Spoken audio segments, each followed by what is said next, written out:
Hello, hello, hello, everyone. Welcome back to another episode of ReConnect with Plant Wisdom. It's me, Tigria Gardenia.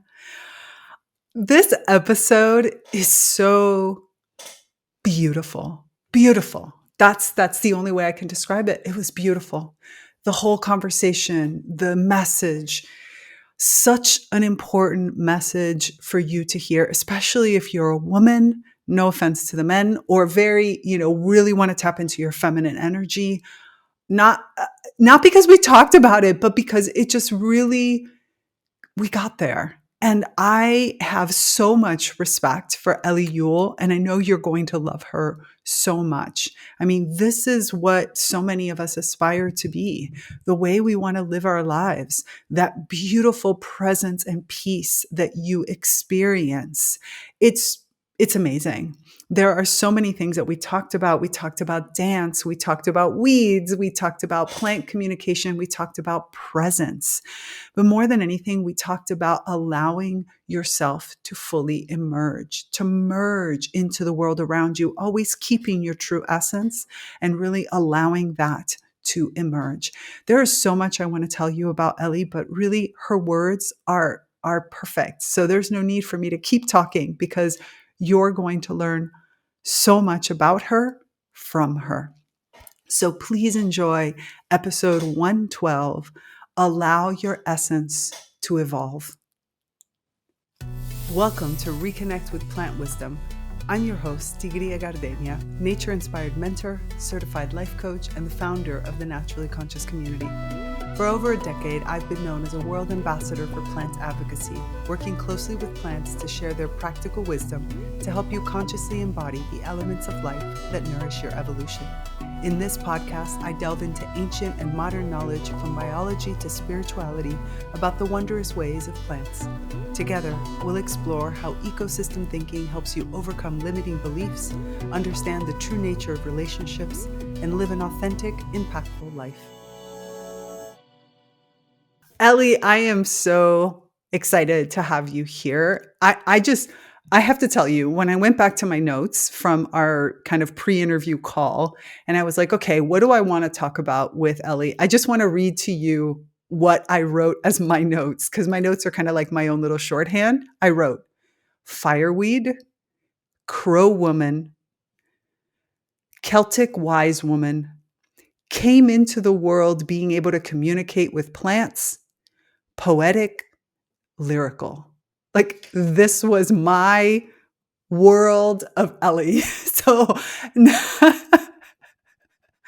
which I found quite beautiful in itself. But so, can you round that out for us? Let everybody know who is Elly Yule. I love that list because it actually describes me to a T. I came into this world and I always had to be outside though. I always wanted to be out in nature. I was always communicating with the plants. If my mum couldn't find me, I'd either be under a tree reading a book or I would be having an in-depth discussion with some flowers or talking to the birds at the end of the garden. And this has kind of been with me all my life. And decades later, I ended up going to Alaska to train in flower essences and vibrational medicine, which opened it all up to an even better level. And now I hear the frequencies of plants and everything so much more. And when I received the information from plants, because I became a flower essence producer and practitioner, and the kind of way that I receive the information from plants is it's quite poetic. It's like channeled and poetic, and I have to write it all down and then put it into an order that people can understand. The lyrical is interesting because I've also danced most of my life. So for me, rhythm, movement, flow is an important part of energy and living. And the interesting thing, the Crow woman came about from my shamanic training years. I was 7 years as a shamanic initiate with Celtic and Native American Indian, wonderful, wonderful elders. And Crow woman was the first medicine name I received. And that's my public medicine name. I have a private one that's only used in ceremony. And fireweed for me, I discovered that plant when I was a little girl. I was on a train with my mother and I looked out the window and I saw these tall spires of the most beautiful deep pink flowers. Mummy, aren't they beautiful? And my mum gave me a cuff around the ear and said, they're weeds, they're weeds. And I thought they were the most beautiful flowers I'd ever seen. And these flowers have had come up in my life so many, many times. The first essence I ever made was when I was in Norway teaching, and it was a time of the fireweed, and the fireweed is flowering. And then, of course, when before that, and I'd been in Alaska round about the time when fireweed was flowering as well. And I learned a lot about the plant. It's the first plant to regenerate the soil after fire. You know, it puts everything back in the soil that you need to help everything else grow. And shamanically, for me, I think it's a fantastic flower stroke herb because if you're feeling utterly burnt out, if you're experiencing burnout, fireweed's the one I go to. It restores really quickly. It helps you. And I like because the shape of the flower, there's almost like a cross in the flower. So it helps you to balance your vertical and horizontal axis. And, you know, the four petals are like the four foundations, you know, and that's kind of all woven into after 40 years of practice and clients over the years. My umbrella is now Wise Woman Wisdom because it incorporates the counseling, the healing, the therapies, the coaching, and the plant medicine, which is my favorite bit. And I love that how do I explain this? The way that the plants have accompanied you through all these different pieces. I think it's really I often see this in any different kind of practitioner where they're inspired from this and then somehow kind of lose their way. They get more caught up in the essences or, you know, the oils or whatever it is that they're working with as a tool, and they sort of lose sight of the deep relationship and how it's the plant themselves that's going to keep telling you how to use how, because there is an evolution that's happening, right? And so something that you might have learned in a book at the very beginning was great, but today it might be very different, or it might be very different from that for that particular person who needs something different from you. So I really love the way that you've always kept the plants as your not just guides but partners in this, it sounds. And that to me is always super inspiring because it changes the work that you do. It changes the way that you interact, not just with the plant, but with the people that you're sort of, to a certain extent, mediating for. You're helping bring them closer to that plant in a way that they might not be able to do. Do you find as your, and by the way, I just made a whole nother set of notes because there's a whole series of things that I want to talk about. But I want to start with the idea of that childhood experience where you say to mommy, look at this beautiful flower. And your mother says, those are weeds. Do you find that that has changed? Do you feel like I just feel I've been working very much with wild plants again recently with spirit wild plants. I'm loving. I went back into. I have a quiz to help you identify your spirit wild plant, and I just went back into it and completely redid all of the sequences, the emails, the activities, the rituals, and then I have this mini voyage with plants that you get as that you can continue on that relationship with each one of these plants. And I just redid everything, which was so exciting because in the years that I've had this, I have obviously deepened the relationship. But in particular, two plants kind of came up and were like, it's about time you come back to us because we got things to say about things that are going on in your life right now. And so I ended up with like, I worked through all of them, but then two of them are like, we're staying for a while because we need to talk. And so do you find that there is a greater understanding besides just food and medicine from that kind of medicine, which is beautiful, of people coming into contact with what we call weeds, or as I call them, wild plants? I think when you work with plants, you tend to connect with people who also work with plants. And so I'm surrounded by a lot of people who do understand it. I mean, my Mm. clients, another nickname for me, I'm the weed woman because, you know, from a sort of folk herbalist, backyard herbalist point of view, which I am, I'm not a medical herbalist, but I use what's in my area, in my backyard. And I love the weeds because it's free medicine and they're so versatile as well. But I agree with what you say. There are certain plants that come back at those times in your life when you need them. But also, you also have plant allies that may be with you your entire life as Mhm. well. When I was going from essences more into the herbal side of things, the first herbal ally that called me was plantain. And Mhm. plantain has been with me the whole time. Plantain is so versatile and I absolutely adore it. I let it run wild in my garden. My garden's a mess. I have a wild garden. I love those. I just walked by a little meadowy area around here and I kept looking, going, why would anybody want a manicured lawn when you can have this? It was so beautiful. I was like, why would you ever want to? I mean, you can mow this if it becomes, too much, but it was just so colorful and beautiful in all these different shapes and sizes and heights. It was just inspiring to just walk through. I was like, I just don't understand lawns. I don't.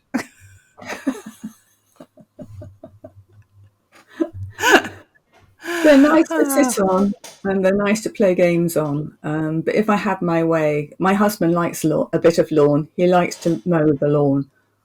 I would have the whole thing, flower beds, veg beds, everything. And now I just want to take a very quick break so that I can share with you one of our eco-conscious business partners. For over a decade, I've had the profound joy of working with the music of the plants, a musical instrument made just for plants. This very music is what sparked my own plant reawakening, guiding me to reconnect with nature in an entirely new way.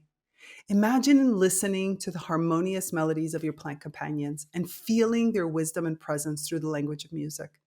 It's an experience that has transformed my life and the lives of so many other people. If you're curious about the hidden songs of plants and want to connect to your plant friends in a completely new way, I invite you to discover more at tigriadagenia.com/music of the plants. It's in the show notes. Plant music is great for healing, sharing, and personal connection. Let's continue our journey of personal evolution and plant consciousness together with the songs of plants. Beautiful. I love it so much. The other thing that you talked about and by the way, I completely agree. There are those plants that no matter where and they don't have to even be physically with you to be always with you in some way, shape, or form. And I find that the other interesting part. I have a tree that up from the Sacred Woods, when I used to live in the Sacred Woods Temple here at Damanhur, who gave me the name Luca. I have no idea why, because I would have never pictured that name. And Luca is a chestnut tree, and we have a lot of chestnuts in this area. But Luca in particular, I spent a good year listening and connecting to Luca. Luca was right outside of my cabin where I was, and for a while I would connect Luca at night to the music of the plants, and put one speaker inside and one speaker to Luca, so Luca could hear, himself, and then I would put it on right as I was going to bed so that we could dream together. There's another technique here in Damanhur specifically to dream with a tree. And so I would do that. So I would activate that connection. And then I would listen for the music to sort of see when Luca was also going to sleep, and so that we could actually dream together. And since then, that connection is so strong that it doesn't matter where I am in the world, I could sit down, kind of do the symbol to connect to Luca and be right there. It's as if, Ki is right here next to me, talking to me, experiencing things. I used to use Ki as a remote viewer so that I could see what was happening in the Sacred Woods. I would ask, like, give me an update when I was out of town or something. Give me an update on what's going on in the family and such. It was magical. It was totally beautiful. But one of the things you mentioned was dance. And this very much excited me because I was also a dancer for many years. And this little tree, this little plant with this Dracaena right behind me, or, snake plant or mother-in-law's tongue, as they're called in different countries. This one in particular is one that has always told me, I don't want to talk to you. If you want to converse with me and communicate with me, you need to use your body and you need to dance.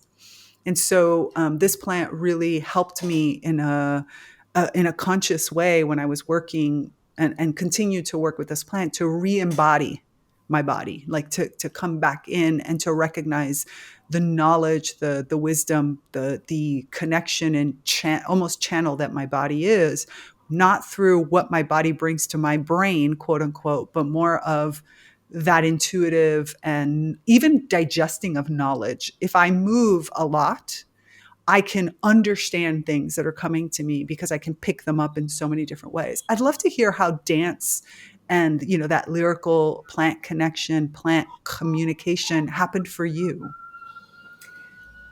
The thing about plants as well is the vibrational frequency of the plants.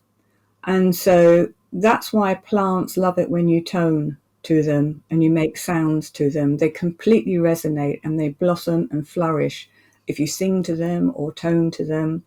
And it's the same when you move your body, because your body is emitting a vibrational frequency. Your vibrational frequency is going to go up when you're doing something that fills you with joy. And the plant will respond to that, And for 20 years, I ran an annual women's retreat and we did a moon dance. And the few days before building up to it, I was connecting with all the trees and the plants in the area where we would have our sacred dance. And the area, the plants and the shrubs and the flowers, they just loved it, absolutely loved it. And we would create a circle and we would leave it there because the vibration was so nice. And we'd leave it there for the creatures to enjoy during the night afterwards. And we dance. There's like 2 or 3 dances that we do to raise the vibration. And you can just feel. And sometimes the trees would move. You'd be aware that the trees were moving. They'd be rustling. And, it'd be completely still, because none of the candles were flickering. But you'd be aware, and we think, is that a squirrel or something in the tree? But it wasn't. It was just, all you'd suddenly hear this enormous creak from the tree. And you think, oh, and I just check in, are we doing this right? Are you happy?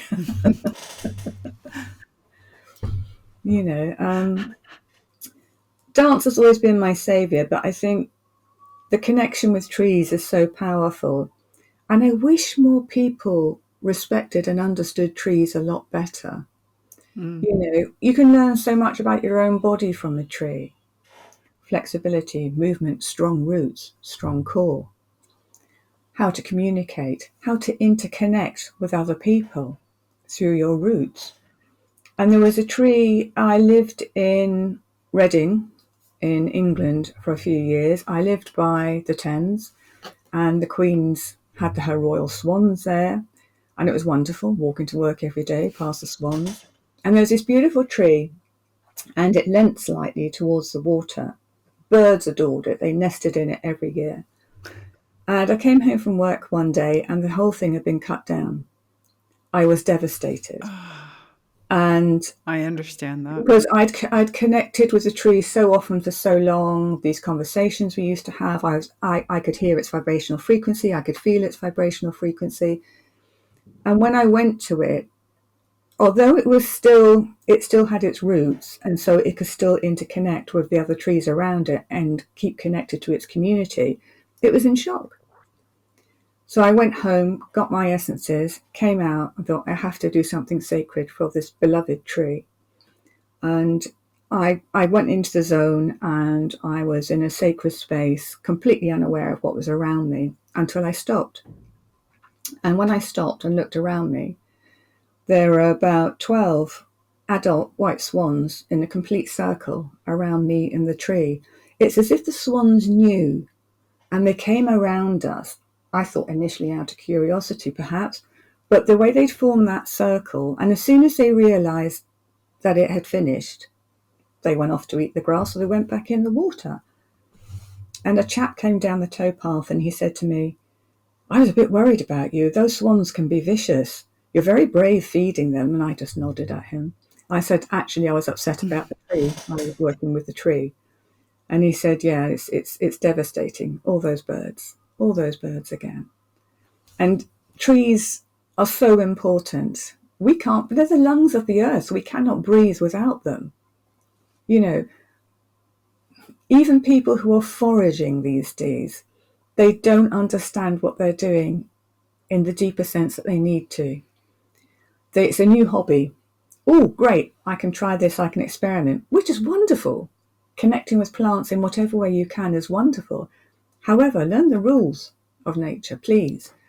You know, you must leave some elderflowers that there are elderberries for the birds to have in the winter.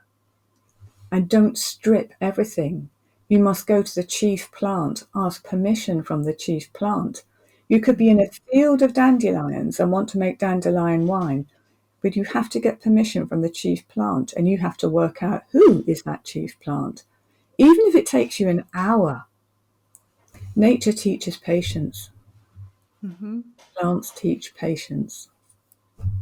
I love that. And I think that is such an important lesson. I've also noticed that as I've, followed and started to see a lot more of the foraging, especially urban foraging and, how to forage in different locations, I think it's wonderful. But you also have to teach everything else that goes with it. That reverence, that relationship. I think we keep forgetting about the relationship. I was being interviewed yesterday for somebody else's podcast, and at the very end, she asked me about food. It's a common question that comes up, especially because there's an assumption that if you love plants, you're plant based. And I was trying to explain to her that it's really about relationship. Like for me, especially, I live in Damanhur.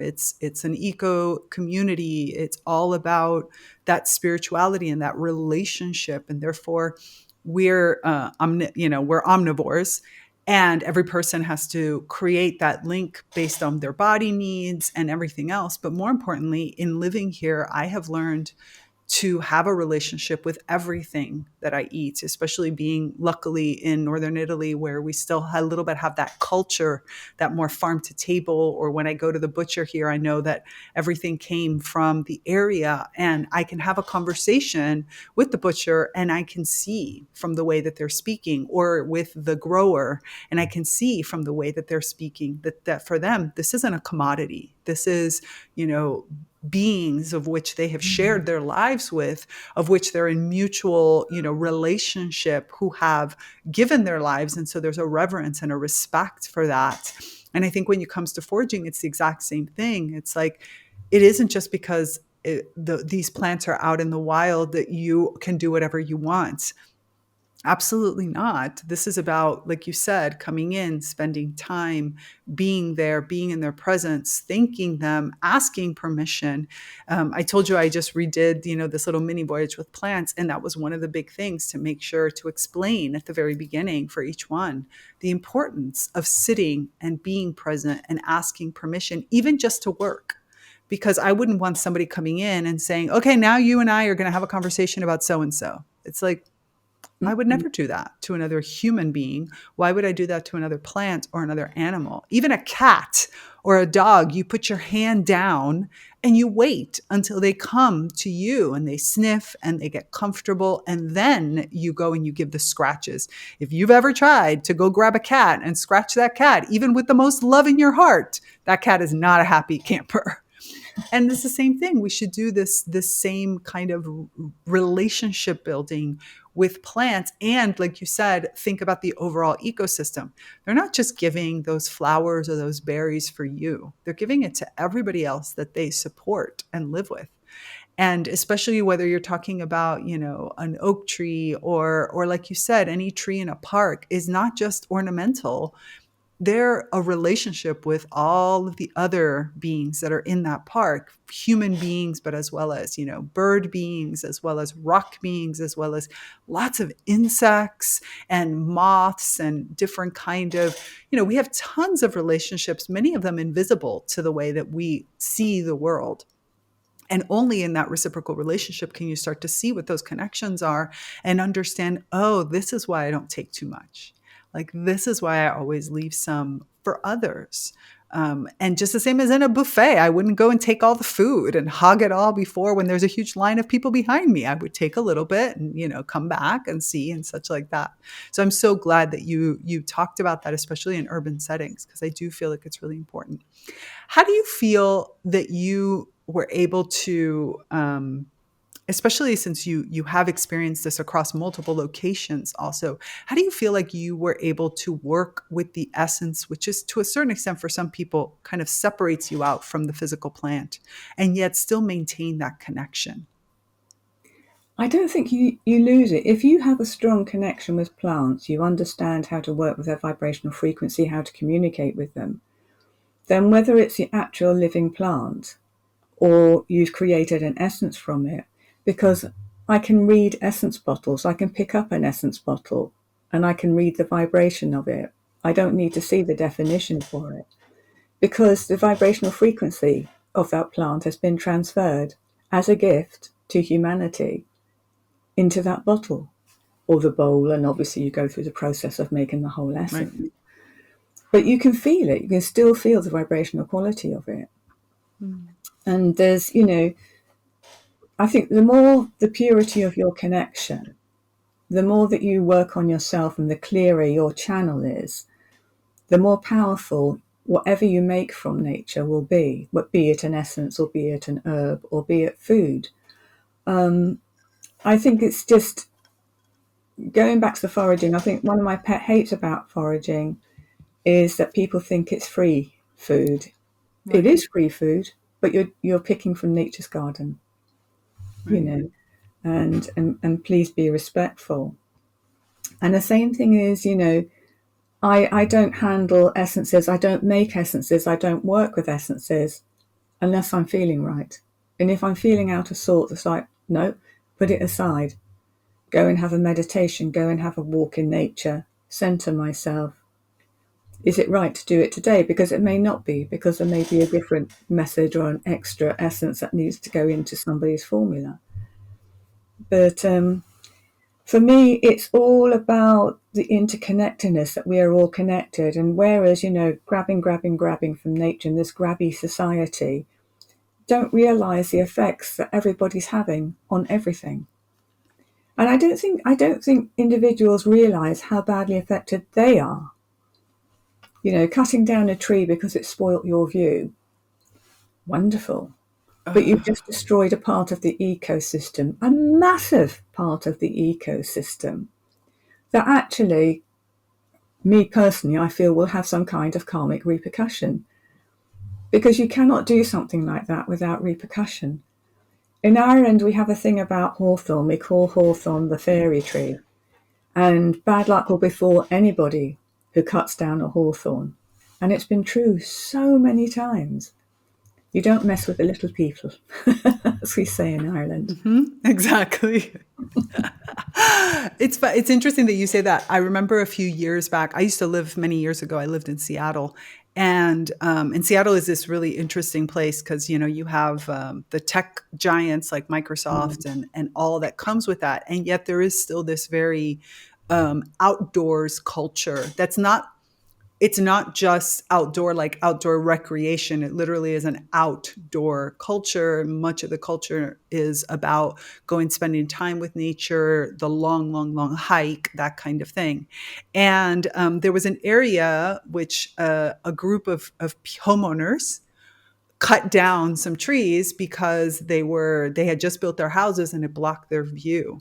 And I can't remember who it was that sued these people, and actually got them, if I remember, there was like a criminal complaint as well, because there was some statute about the ecosystem and about the overall kind of environment. And so they won, like not the homeowners, the other people won. I can't remember how it worked. I wish I could remember the story. I'll look it up. But it was really fascinating because it was one of the first cases that I had ever seen of people who were fighting on behalf of the natural world. They were like, you cut down these trees, which has, effects to the erosion, to the ecosystem, to the other plants and the other beings that affect, that live off of this. Like, you can't just, because you build this house, no matter how expensive it is, just cut these houses. If these trees could have been cut, they would have been cut when you built the house. You can't just come and cut them one night because you feel like it. And I felt that that was a really strong and such a positive message that we don't see enough, which is that, your personal desire is not worth it, is not something that we should just, be beholden to. And in that, I think the part to me that is kind of sad in all of that message, beyond, of course, the trees, and I've seen it even here recently, is, to me, it's such a symptom of the disconnection that we have. The fact that our definitions, going back to the lawn that we were talking about at the very beginning, the definition of beautiful has become this manicured, controlled setting. And I find that that to me is such a huge indicator when I talk to people, and is kind of like this little indicator of where you are on your journey of connection and of reconnection. If you are disconnected from nature, that wildness is scary. It's ugly. It's scary. There's something wrong with it. You're almost vehement about it. Like, you have to clean that up and such. And it's such an indicator of the amount of control that needs to have, because you're living in this, to a certain extent, a state of fear. And I find that the wildness part that has been sort of bred out or conditioned out of so many of us is scary almost, because it's what's taken us into this world of control. Have you noticed that before? And I mean, how do you see that? Oh, definitely. I mean, I live close to the sea here in Wales, so I'm in a small sort of urban settlement. And there's been a trend in the last few years, because they were lovely open gardens. There's no big walls, there's no big fences. It's a lovely open space. You can see everybody's beautiful gardens. A lot of people are getting rid of anything living, concreting over, putting stones down, and turning it into a Scary. completely cold, sterile environment. And I keep thinking, and they wonder why asthma's on the increase. They're cutting down trees, they're taking away plants, they're reducing the oxygen around themselves. That's one of the causes of asthma. There's increased flooding. Well, of course there's increased flooding, because you keep cutting the trees down, you keep cutting shrubs down. Things that could soak up all that water and stop your home flooding, you're removing. But I do think that this disconnection and this sterility is all part of a bigger attempt at control. Mhm. And it's making people be a bit, well, it's making people shut down, close down, disconnect, making them easier to control, easier to manipulate. And people are actually lost. The past 5 years has been very, very hard on people. And I think a lot of people are just lost. They've disconnected from who they are, the deeper part of their soul, their wildness. I mean, if you mention wildness to some people, the look of terror on their faces. Exactly. And I'm thinking, you better not come along to one of my women's retreats. They're very gentle, but boy, are they powerful.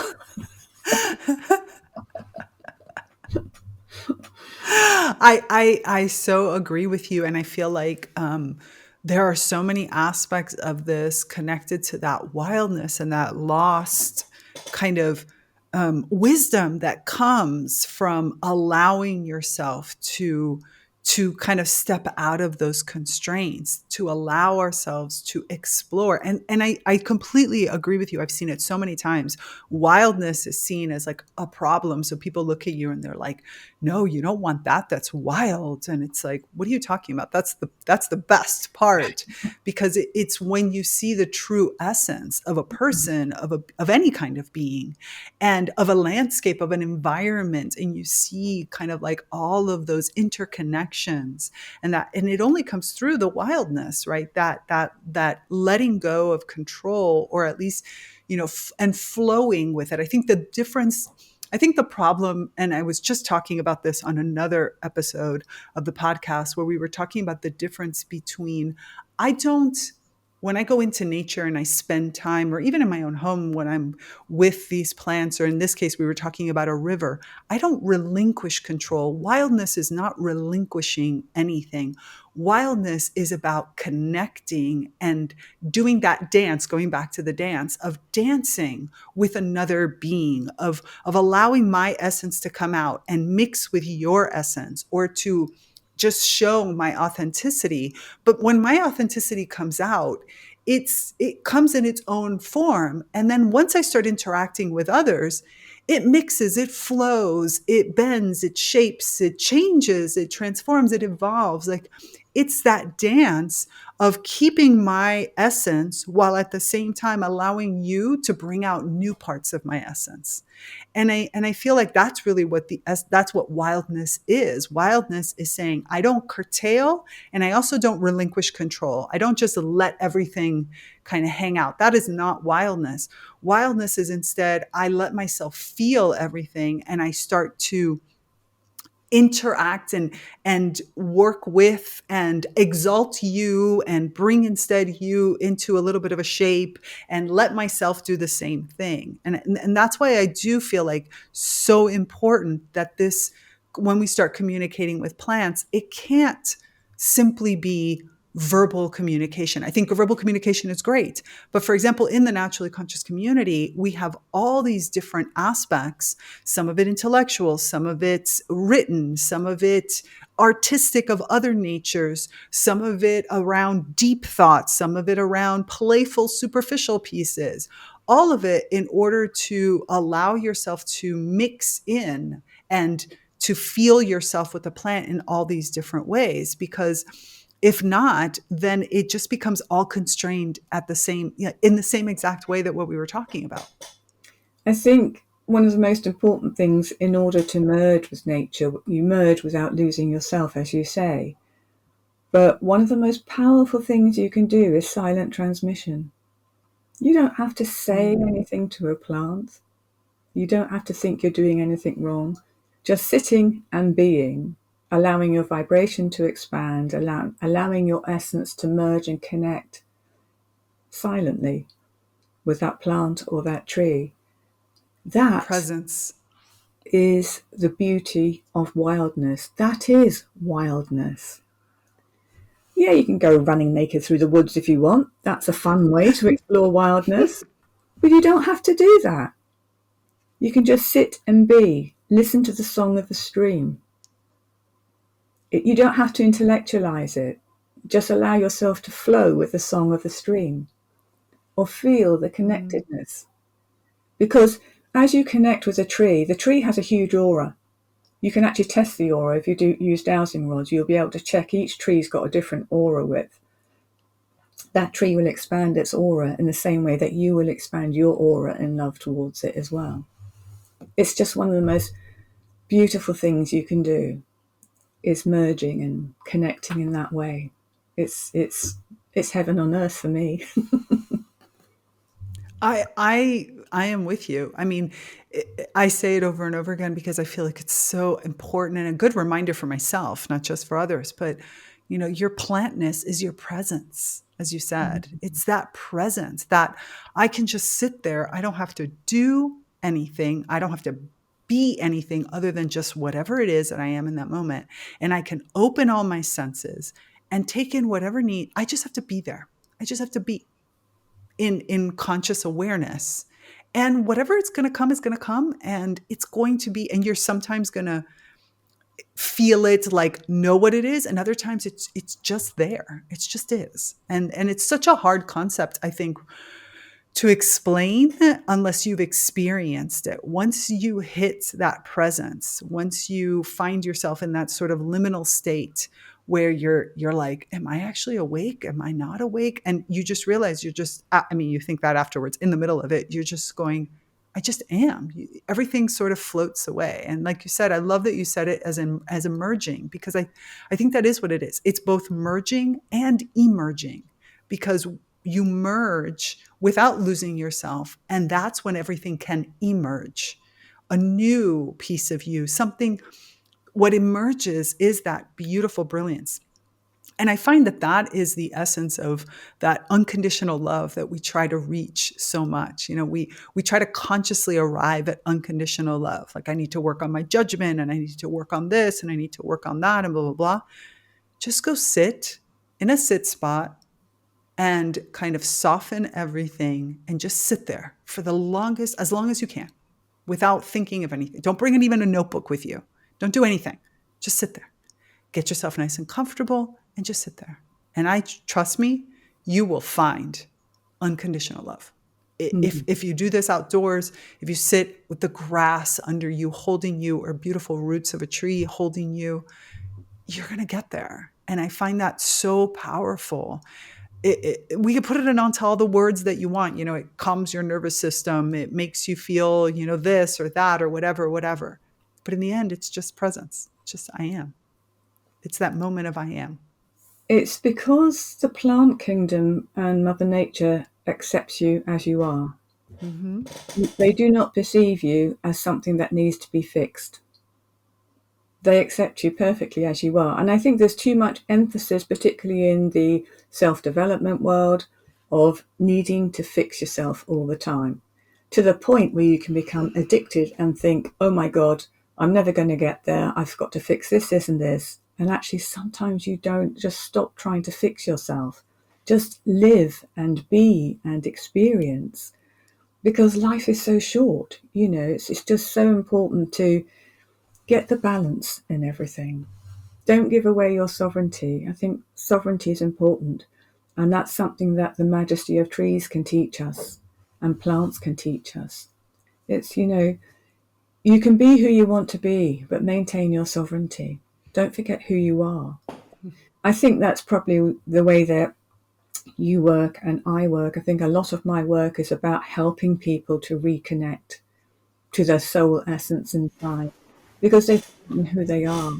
And so the work I do with women is all about that. It's about reconnecting to that soul essence inside and exploring wildness, because unless you know who you are, you can't really manifest what you want in this world. And that's probably why the shamanic pathway, and my retreats were always very shamanic, is because it teaches you about the interconnectedness of everything and about connecting to yourself. Life is meant to be transformational. We cross many different thresholds, many different liminal thresholds that we embrace, and even a plant can take you over another threshold, a threshold you're not even aware of. Right. Right. You touched on such an important point. I'm so glad that you did, because I think it's something we need to keep repeating, which is that, the self-help, the personal development perspective that we see oftentimes can push you inadvertently, I think sometimes, to continuously think something is wrong with you. And I love the way you describe it. I describe it a lot like I describe it as being living an ecosystem, right? In an ecosystem, there are no garbage cans. There is nothing for you to throw out. There is no part of you that is like bad or something you need to get rid of. It's about learning and how to master it. How does this work? What are all the different scenarios in which this is? And even plants exhibit scototropism, where they grow towards the dark, as well as, as well as heliotropism, growing towards the sun, for example, or, all kinds of phototropism going towards the light.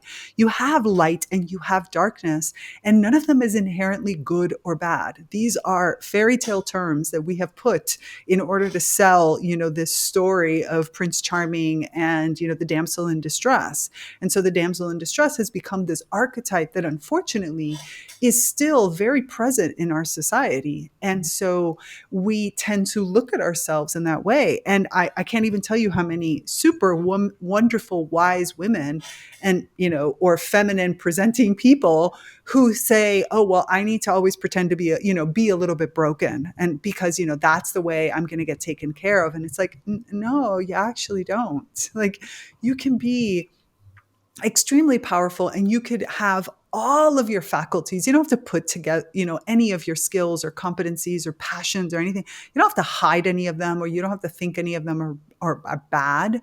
You have to learn how to work with them and enjoy them, in their constructive sides, and enjoy them also in their destructive sides, which can be super useful when you learn how to actually enter in this.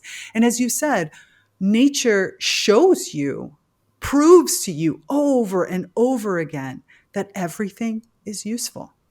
A tree knows that when the tree falls in the forest, creates the light gap, and it might seem like a tragedy to you, but it's actually extremely helpful, even in an old forest, in an old growth garden, like an old growth forest.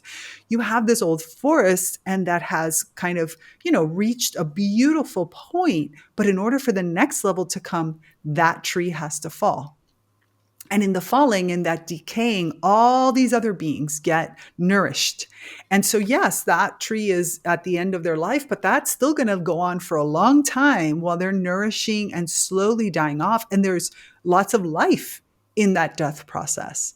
And so a lot of our definitions are just, they've been so stifled down, so constrained, that we lose sight of the fact that all processes are beautiful when you approach them from the place of evolution and of feeding the ecosystem and of my own expression. And as you said, my presence there. And I want more people to think. I even struggle, as you said, with kind of ticking off the personal development box, because I'm like, there's nothing wrong with you. I don't work with people who I feel like something is wrong. I feel like you have just so much that we're just going to put a little bit of order around it. That's all we're going to do. Put a little bit of order around all of this amazingness that you are, and so that you can express yourself more fully. I agree. And also, if we didn't have the dark, how would we recognize light? It's the yin and the yang. It's the two sides of the same coin. And you absolutely have to learn how to dance with that shadow and make a friend. Your shadow is your friend. Your shadow is It's your trying to friend. protect you, and I everybody evolves at their own pace. And one of the joys of getting to my age is that, I mean, for years I thought I was broken. I was doing every course going, and then you wise up. And then when you work on the shamanic pathway, you realize that you have a shaman's death, little shaman's deaths all the time. It's like shedding an old body, if you like, before you step through, because you go through these thresholds, as you mentioned earlier on, and each threshold brings you to a newer aspect of yourself. And so the older aspect of yourself just needs to gently fall away. It doesn't have to be a lot of teeth gnashing and navel gazing in order to do that. But yeah, learn to dance with your shadow. She's your friend.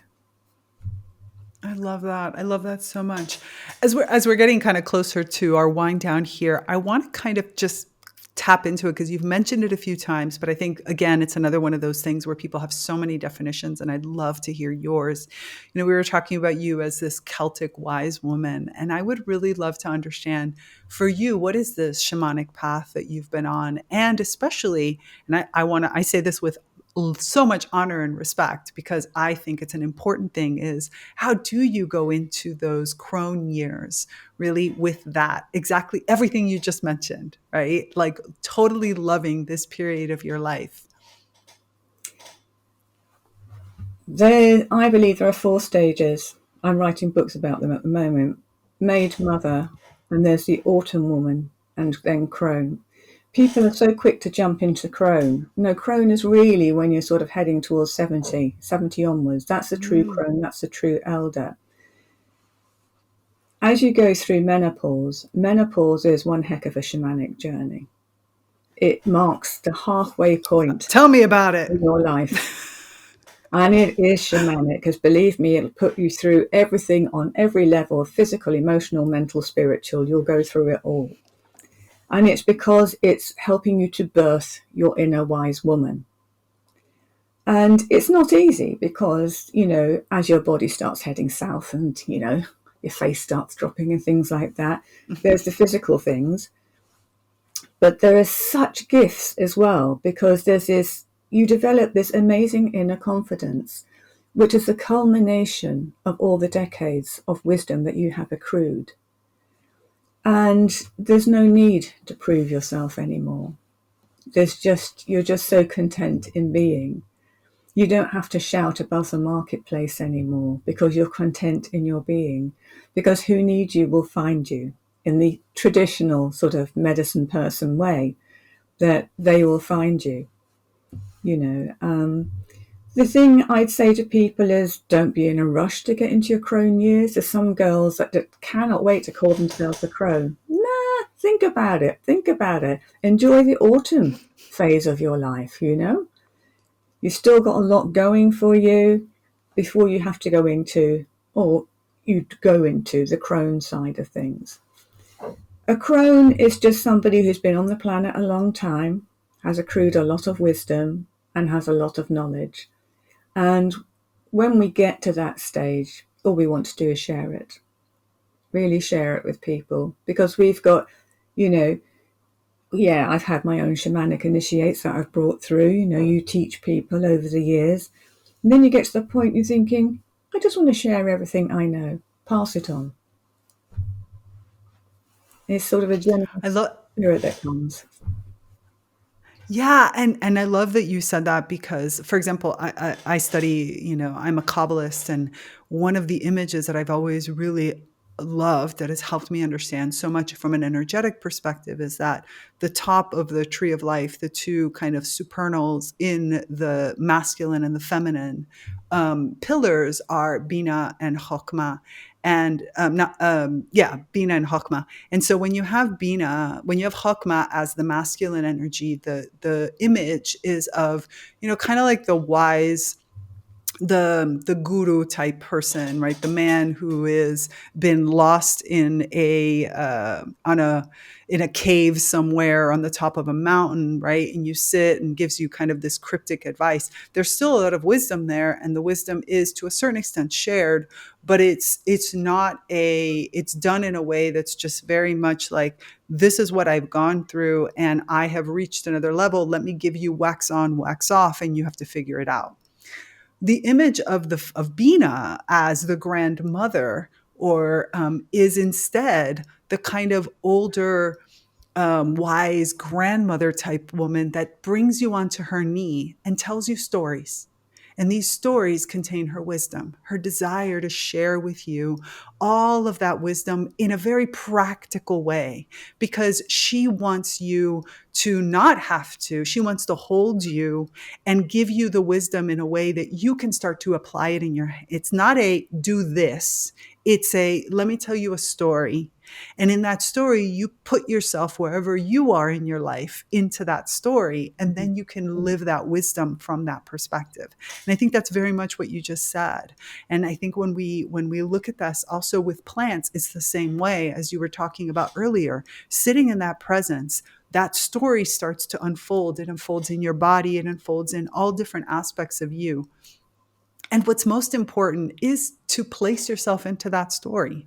This isn't you, separate from it. It's you as the protagonist, but you're coming in. And so you're coming into the story. You are a part of this story, and you have to find your place in the story. And I really enjoyed the fact that you separated out, because I hadn't heard that, the idea of the autumn woman. Because to me, it was always like, I'm not a mother. I never was a mother. So the mother energy didn't really, but I am very mothering. Like, that's why they call me Mama Sprout inside of the naturally conscious community. And, but I'm also not a crone. I'm not there yet. I know that. And I think I'm very much into the autumn woman energy. I feel like, I feel it, that as you were saying it, my body was like, oh yes, that's where I am. And I think that, again, it's placing yourself into that story, but then making the story yours. I had a wonderful teacher. She was an original initiate of the Golden Dawn. She is somebody who, created her own mystery school, the Servants of Light, Dolores Ashcroft Norwicki, who I loved studying under.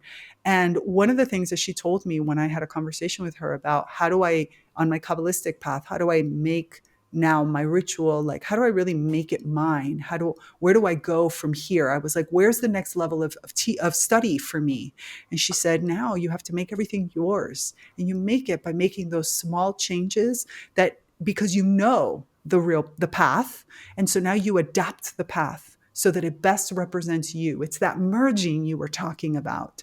And I feel like, the plants really hold that space for us, and women like us hold that space for you. None of us in the work that we do want you to listen and say, do this. What we want to do is hold a space. For me, it's in the naturally conscious community. For you, it's in other areas that we're going to talk about right in a minute, which is, I want to hold that space, and I want you to feel free enough to place yourself in the story and experiment with which way you want to go with it. Personalize everything to your life. Make it yours. Make yourself, put your authentic essence into every story you're a part of. And so therefore the story continues to evolve and emerge as a merging, as you said, rather than either you adopting somebody else's or you fighting what other wisdom could be given to you and shared with you. It is that bringing it in and then letting it come out in a way that is purely me, but with all of that wisdom that's come to me. And Absolutely. that That is what the spiritual path, the personal pathway is all about. You are guided on it, but you are meant to find your own way of living mhm, it, sharing it, whatever. When I was in Alaska training in essences, I was taught a certain way.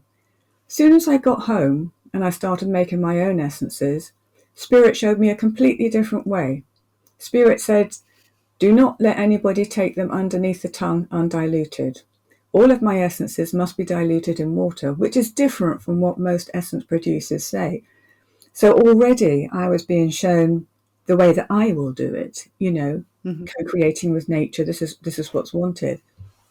And it's the same. You can learn. I always say to people, find good teachers, get solid foundations, learn the basics, learn everything you need for a solid foundation so that nothing can throw you off track. But then you will find your own way. There's Absolutely. although I worked with and was trained by Native American medicine people, I do not do their ceremonies because I was not born in their tribe. It's not my right to do that. Mhm. I have created my own ceremonies and rituals. I have a framework that I was taught that I work with. But it's about, like I said, allow your essence to evolve. You can't do it wrong. There's nothing wrong. You cannot do it wrong. Just allow your essence to evolve. Trust yourself. And if you're not sure, then refer up to an elder, somebody you trust, or your teacher. You may not get an answer though, because the shamanic way is for you to find your own answers. And speaking of that, if people want to learn more, continue this conversation, to work with you, where do they go? How do they do it? How will you help them? They can go to my website, which gives you some information about how I work, what I do, www.ellyyule.com. And I've always helped women. Most of my clients are coaches, healers, therapists. And I help women who are stressed to the max. They've lost themselves because they've been giving so much to everybody else. But, go along to the website, have a look. And if you want to ask me anything, I'd love to hear from you. Beautiful. Thank you so much, Ellie. This has been such a fantastic conversation. I'll make sure everything is in the show notes so that people can find you, connect with you. Please reach out to Ellie if this is exactly the kind of wisdom we all need to hear and have to have in our lives. It's always so enriching for me to, finish one of these episodes, because I just feel it's what gives me hope. Somebody asked me today, like, what gives you hope? This gives me hope. This gives me hope for the future of humanity. So thank you so much for being a part of this. And thank you for your And to invitation. everybody, Oh, my absolute pleasure. And to everybody listening, of course, please go check out Ellie's work. And if you want to continue having these conversations, reach out to her or come on into the Naturally Conscious community. This is the place. It is to hold. It was created as that container to hold this space, to hold our emerging brilliance with the plant kin home and all the other beings of nature as well. So please come in there and continue the conversations, participate with us. This is the place where we want you to continue to shine. And if you are looking for personal help, you can reach out to Ellie, you can reach out to me. All I ask is that you reach out because we can't do this alone. It takes an ecosystem. It really does in order for us to evolve into everything we're supposed to be. So with that, remember to resist the urge to hold back your emerging brilliance. This is me, Tigria Gardenia. Bye. Thanks for tuning in to this episode of ReConnect with Plant Wisdom. To continue these conversations, join us in the Naturally Conscious community, your premier online ecosystem for plant reawakening and accelerated evolution and co-creation with other kin. Here, you'll find expansive discussions, interactive courses, live events, and supportive group programs like the Plant Wisdom Book Club and the Sprouts Writing and Creativity Group. Connect with like-minded individuals collaborating with plants to integrate these insights into life. Intro and outro music by Steve Shuley and Poinsettia from The Singing Life of Plants. That's it for me, Tigria Gardenia, and my plant collaborators. Until next time, remember, resist the urge to hold back your emerging green brilliance. I'm out. Bye.